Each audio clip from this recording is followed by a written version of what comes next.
these kids, these First Nations kids, 12, 13 years old, suicide is rampant up there.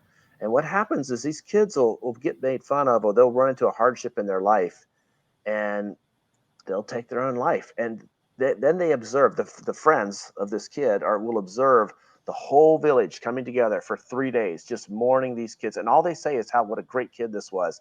And it's like they get attention after they are dead. And so there's just this culture, and suicide's just rampant. And I remember playing with these kids. We were out, I don't know, we were playing baseball or something with these kids. And of course they were fascinated by my hand, right?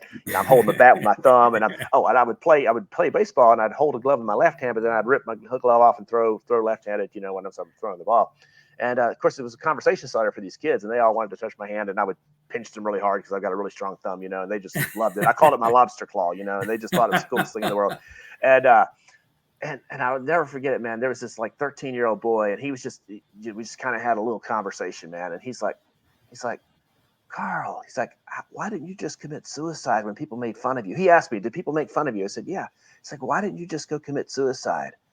And it hit me like a ton of bricks. It's like, well, because God loves me, man, and God has a plan for me. And you know what? He said, and I told him this too. I said, the things that you don't like about you, God can take those and make you an inspiration too, man.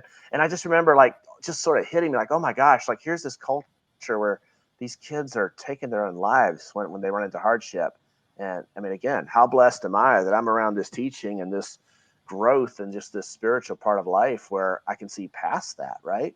Because those kids didn't have that.